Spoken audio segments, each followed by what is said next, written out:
How are Cool. you How's it doing, going? Jeremy? You okay? Good, Carol. Nice to meet you. Yeah, it's nice to meet you too. Is it Hilliard? Am I saying that right? Hilliard. Yeah. Hilliard, yeah. Hilliard, we'd say in England. Yeah, that's fine. I'll take it. Would you be able to give me a bit of background about yourself, kind of like your musical background, how you got to where you are today? So, absolutely. Yeah. And first, let me say thanks for doing this. Appreciate it. And No problem. yeah, I it's so universal that I don't even know where to start sometimes. But I grew up in Virginia and moved to New York City, and I've been here ever since. So, um, I guess, my biggest touchstone for me is probably, I mean, I'd grown up with the Beatles and Chuck Berry and all that stuff, but like Yeah. I fell in love with the blues, BB King, Stevie Ray Vaughan, Jimi Hendrix, like that stuff. And that's what I always come back to. It's my cat. um, and I a little bit later, I'm talking about when I was, you know, preteen and a teen, and then like jazz became a big thing. And I always liked, the big bands, Beatles, Yeah. stuff like that. But that grew as I learned, like over the years, exposure to all that stuff, whether it's Allman Brothers or some came later like Pink Floyd and Led Zeppelin and the Rolling Stones I always knew and liked, but then I really fell in love with them like much later. So all that stuff. So I learned all that stuff and I studied jazz. I went to the Mannes School of Music, that the new school here in New York City, to study jazz improvisation because that language of improv was great. But for me, one of the biggest things was falling in love with like psychedelic rock bands, particularly the Grateful Dead and Fish. Yeah. In terms of their incorporating improv into the rock context, so it was sort of like a mix of everything. And also, particularly in the case like the Grateful Dead, like they incorporated all the different root styles as well, like bluegrass and country. And at one point, definitely got like fell in love with like the Bob Dylan and like the whole lyric side of thing. And it's a little bit different, right, than like bands. Like when I think of bands, it's like the songwriting is a little bit different than for singer songwriters, so that's been a whole other thing, and just exploring that. I feel like I'm still exploring all the great songwriters. Fantastic. Dylan, probably my favorite, but Neil Young, and it took me a long time to listen to all the Bruce Springsteen records. I think there's a couple still I haven't heard, but Joni Mitchell, modern people. I like Conor Oberst, Kurt Wow. Weill. It's I like quite an eclectic palette you've got there. Like I like everything. That's the problem. So yeah. And you talked a lot about improvisation. And you're also in a band where that occurs quite frequently. That's right. So that's the style of like music that I've chosen to play with the band, and we spent a lot of time working on the improvising side, but it's still song based. It's still got to bring songs and work out songs that we like to do that on. But yeah, that's the style. So does a lot of your songwriting come out of an improv session and then you refine it? That's one way to do it. Typically more, I've done it every different which way. But typically becomes more of like from a songwriter standpoint. And I've been focusing more on just my own songwriting in the last few years. Yeah. Just because before I didn't really have an outlet for it. I wasn't posting anything online. So a band can only add a few songs a year, like, so I didn't have anything to do with the other songs. But when I decided to start a SoundCloud and just said, and not worry about the production, just put up my demos, it was very liberating. And all of a sudden I said, oh wow, I could actually kind of slowly level this up, make the production a little bit better, Yeah. maybe eventually put it on Spotify, which is what I did. But no, I'll typically just write songs like I write songs, and every once in a while there's one that seems to fit the band more, that's like maybe it's funkier, maybe it's faster or more rocking, and I'll say, oh, there's one, but they're pretty few and far between. It sounds like your singer-songwriter stuff then is more like tailored to what you like at the time. You can be a bit more free with it. You can explore different genres, different ideas. Yeah, it's completely, I'm trying to let it be completely whatever is the idea. You know, I don't fight the idea. With the band stuff, you have to, sometimes I'll try to think that way a little bit, or I'll try, okay, we need something that's going to be a little fast, or I'll try to push it, my thought. But with the songwriting process, I really try to just let whatever idea is the idea be the idea, even if it seems odd to me. Yeah, that sounds very Paul McCartney. When he was writing his McCartney 2, especially his solo career, he just went with whatever he wanted to do, and it's really liberating when you have no ties to do that. Well, I heard a Neil Young quote. Speaking of Neil, I thought put it well. He was like, whatever you want the idea to be, or you think the idea is going to be, like when the real idea comes, that's the idea. I don't know if that makes sense. You know, it's like when you get that feeling like, oh, okay, that's a real idea. Whatever I had wanted to do is out the window. As sometimes as like a solo songwriter, your vision is the only way you want it to do, and it's yours. And sometimes you want to see that song through from start to finish, sometimes without other people interfering. And then later on, maybe it could be developed in something else. Absolutely. When you're in a band, you have to want the collaboration. Yeah, you know, is that it's the best way to do it for sure. So, you know, it's nice though. Right now I'm in a good place where I write enough that, you know, if there's one that's going to help the band, and I can put it aside, and I go in with the spirit of collaboration on it, because, you know, it always comes out better if you have other people's ideas in there. Yeah. So what's your creative process like? Mostly, is it done at home? It's just at home, and it's, you start instrumentally? Sometimes I've done it every which way, and sometimes I'll pick up the guitar, and, you know, and really what comes down to is the lyric though. It's like, if I think of an idea lyrically without an instrument, that's a big way. If I pick up the guitar, that's not going to go anywhere until I have like a lyric idea. And same thing, if I make a track, I'm not going to do anything with it until there's a lyric idea. And another quote, I'm blanking on his name. I can't believe this. Canadian songwriter who just died. I have to look this up. Gordon Lightfoot. Sorry, Gordon Lightfoot. But he said it best, which is like he'll mess around, whether it's with a guitar, with a track, or in his head, like for a few hours, if he's writing, and if he gets a phrase like a title, then he's like, okay, I got it, and I'll finish the song. But if he doesn't really get that, then, you know, he'll try again. Yeah. You know? Yeah. And that's probably how I do it. Do you find most of the time when you've made something, you'll see it through to the end, or are there lots of like non-starters in terms of songs? There's definitely, you know, I think for each batch, like whatever, Trouble for Another Day has however many, 12 or 13 songs on it. There was probably 4 or 5 that I saw through to the end that I didn't do anything with. But it's I would probably say like 80% of the time, 85% of the time, if I see it all the way through, then I'll probably do something. I usually weed it out early on in the process, you know.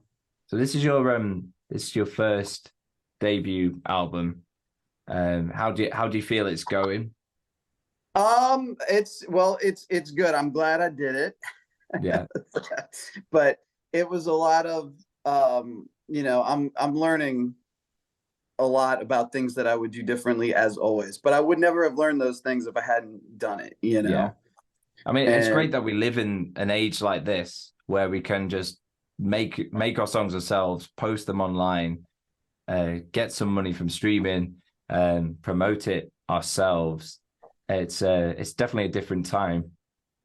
It's definitely a different time. And my biggest concern was the production side of things, because, you know, typically, and my band still does this, which is that, I mean, we invest all our resources. I mean, we track stuff ourselves, but getting like a professional mixing, you know, and there's no doubt that my production is not as good as, you know, somebody who just there's people who just do that, you know. It's also not a particular talent. Like, I never, you know, set out to be a great mixing engineer, but because we have the tools, like, because you have like Logic, and I mean, I use Logic, and you know, it's like there's kind of no excuse not to get better at it. You know, it's like, I don't know. I don't know what I'm trying to say. I'm hoping that it gets better. I'm hoping that it's good enough that people can hear the song. Yeah. I mean, the production on the track I heard, Lay Down Like Lovers, is really good. And I enjoyed it. And as being someone who's maybe been using Logic for over 10 years now, I'd say you've done a really good job of mixing that track. And that's a good segue into Lay Down Like Lovers. Would you, as that's one that I've reacted to and will be able to watch on this channel, would you be able to give us a bit of background about Lay Down Like Lovers, how it came about, you know, the lyrics and everything like that? I will. And it just, by the way, I will say this is, despite the things that I would do different on the album, the biggest thing that I'm getting from it is that, you know, people are saying that the production's, it's okay. Nobody's saying this is terrible, put it away. And the fact that you said you liked it makes it all worth it.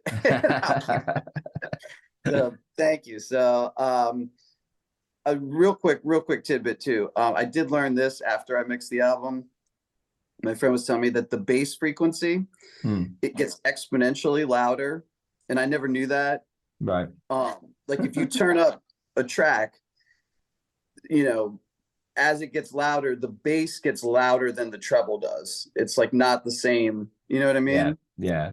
And I never knew that. So the bass is pretty pumping on this thing. It's a little bit. Yeah, there's a lot of sub bass that you don't even realize you have to cut out. There's still things I'm learning, and I've probably done about 6 or 7 solo albums myself, and it's all a really random discography, but I'm still learning how to produce. Some songs I make it and it hits, and sometimes my production's awful on some songs. You know, it can be quite very tricky to do. You'd think it'd be easy to blend sounds together, and it's a lot. It's a lot, and it's definitely trial and error, but that is definitely something. I will probably chill the bass out a little bit on the next the next thing. But for people who love bass, I guess that's good for them. And I have to say, sorry to interrupt, but there is a little bit of a resurgence, especially from all these bedroom sort of artists. There's a bit of a resurgence of wanting that kind of not so well produced sound that we hear in today's popular music. So there's people looking for the weird, obscure, kind of almost not badly produced, but not as well produced songs. So that's quite a niche to have, and it's good to have that. It is good to have that. And I think, you know, the one thing that I was trying that I could do if I worked hard enough at it was try to make everything clear. You know, I'm not going to be able to do anything fancy, you know, but if I could just make everything clear. So I'm gonna keep trying to do that. But to answer your question about the song, you know, it's funny. I didn't think about this originally, but that was actually the last one that I wrote and it's actually the only love song I think on this. I mean, I've a bunch of love songs, but I think it's the only real love song on this album. And yeah, it was the last one. I didn't even know that I was going to add any more tunes, and I didn't expect that much of it, but it kind of came together. Nice. And I had the little melody, and I kept working on the words, but I didn't know what the groove was going to be like, which is, I love that. If a song works like that, like I got the words together, I got a little melody. Okay, now let me get a track. And it can go bad. It can be like, oh geez, I can't figure out the track. But that one pretty quick. Like I put the track together and I was like, oh, okay, this is gonna work. And you know, the rhythm section, my friend Brendan Hefty did the drums, and Josh Carter did the bass, and this track needed them to do something substantial, which they did. And so it was a surprising one. I didn't expect much from this tune. I wasn't even, you know, gonna plan to write anymore, so I was happy that it came out as well as it did. Nice. It sounds really good. I love the lyrics to it, and I also love the fact that it kind of just fell together and you weren't expecting it. I feel like the favorite songs that we make as artists are the ones that just come to us, or the ones we didn't expect to appear on something. Is this your favorite of the album, or do you have some different favorites?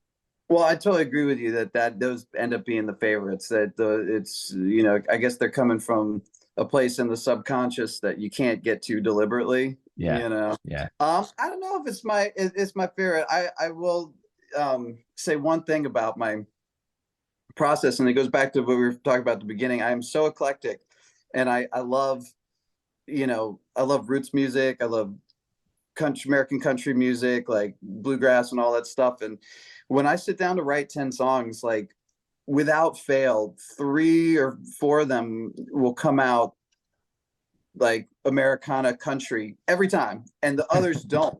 And I've tried to separate the genres, and I may do that in the future, like make albums that only have one, but because that was like what was happening naturally, I felt like you just had to go with that. Yeah, I had to go with that. And I know that is jarring for some people who, you know, some people don't hear the difference. They just hear the songs as what they are. But yeah, it does skip around genres a little bit. Nothing too crazy, but there's some rootsy ones on there.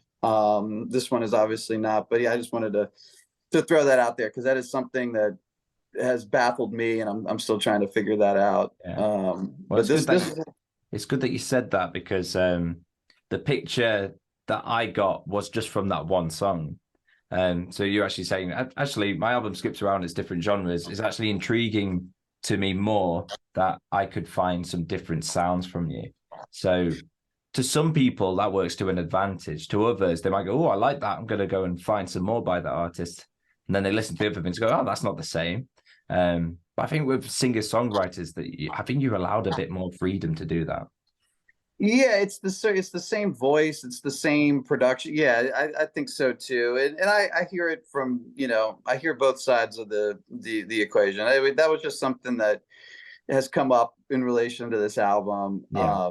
And I wanted to throw that out there. But is it my favorite? No, it's hard to pick a favorite. Yeah, as you probably know, it's like it'll change from week to week. I will say that this song has been picked by more people as the favorite, as their favorite that I've played the album for, which is why I, you know, so I, in a way, am using it as a single here, you know. Yeah. Fantastic. If you could give people a reason to go and listen to your album, what would you say is a good reason? What would make it stand out from all the other music out there? Well, I would say, you know, like, in the sort of things we've been talking about, like songs that come out of the subconscious that aren't like that. These are all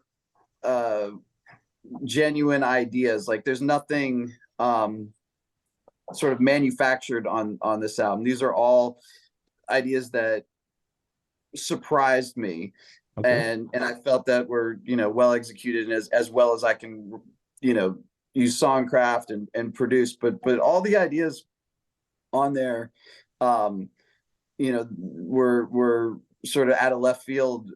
And I think all the songs are interesting for that. So it's genuine is what I mean. It's definitely from in my subconscious. So if they're curious about that, they should listen to it. So. I love that word, genuine. That is nice. And I think that's an important thing that gets missed sometimes.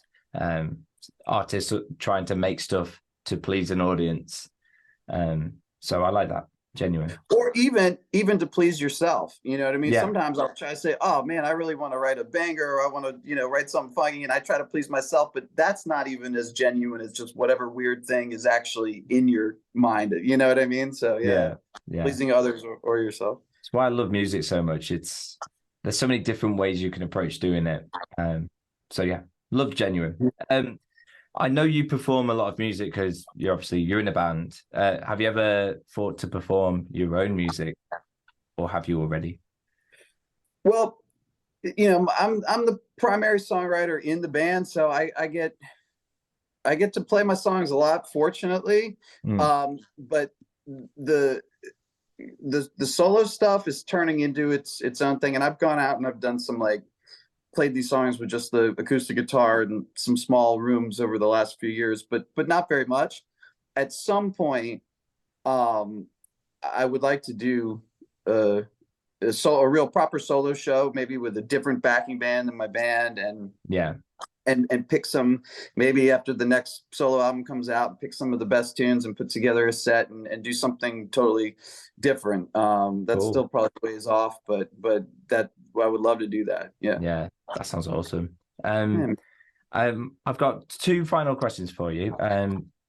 One you've kind of answered earlier, but I think I'll ask it again. How do you feel the internet has impacted your approach to being an artist? Well, it's I don't know. I do love being in a band, and that's my primary thing. So I don't think I would have pursued the if I hadn't felt like I had an outlet to write so much. Otherwise, I would have just had stacks and stacks of songs sitting at home. So it's been great for that, and it is. Do you do much social wise in terms of Instagram, things like that? Or I was just gonna say, it's also got the flip side, which is it's very frustrating and can yes. I'm trying to get some of this music on some Spotify playlists. I'm trying to so hard. It's Yep. some sort of modern day payola system through third party. I don't even know what's going on. It can be so hard. Either that or you have to push extra hard on socials like Instagram or TikTok, or you have to spend a lot of time making content more than music. Like you'll make your song, but then you got to make hours of content to promote it, and it's a different world. I don't know. I don't know the answer to that, because I've tried a few approaches that have not felt right to that. And I'm honestly not super great at that. I mean, I post everything, and I don't know. I don't know the answer, but I mean, it is a big, there's the potential there to reach people, which is a good thing fundamentally, I guess. Yeah, the tools are there. It's like how you use them, and people are still trying to figure out. I'm still trying to figure out how to use all those tools, but it is hard. It is hard. So what's next for you then? Not so much the band related stuff, but what is next for you as a singer-songwriter? So that's a good question. I've been writing since this came out. So this was the first half of this year, really, and then the second half of this year I've been writing. I have a whole bunch of, written 12 or something songs. Wow. I'm gonna keep going, and I'm not really even thinking about the next thing yet. I brought up some of the things I would definitely do different. I think I'll probably turn the bass down a notch on the next thing.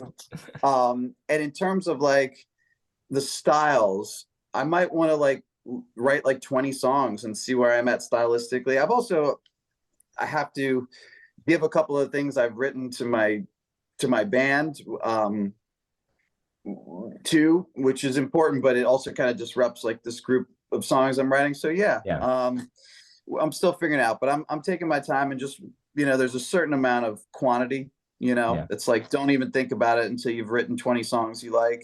That's my approach right now. But they're coming out, and when I put this out, there was I was proud of it, and I'd written a lot, and I'd looked inside myself to write these songs and everything. So there was a few, a month or two where I was am I ever going to be right? You probably feel this, like every writer, am I ever going to write something good again? Kind of feel. Yeah. I've had some real dry spells like where I haven't written anything, and those can be awful. So yeah. It's I feel like creativity comes in waves, but I'm happy with the stuff that's coming out, and just trying to, do better. But it comes in waves though. I try not to worry if there's a dry spell, because I feel like you're just building up, There'll be something coming. Yeah. Fantastic. Well, it was amazing to talk to you, Jeremy. I really enjoyed it. I hope you have a lovely rest of your day. And in the description of this video, there'll be a link to the reaction and your songs and stuff like that. So have a lovely afternoon. Thank you so much, Callum. Great to meet you, and much appreciated. Thank you. Take care. Take care. Bye.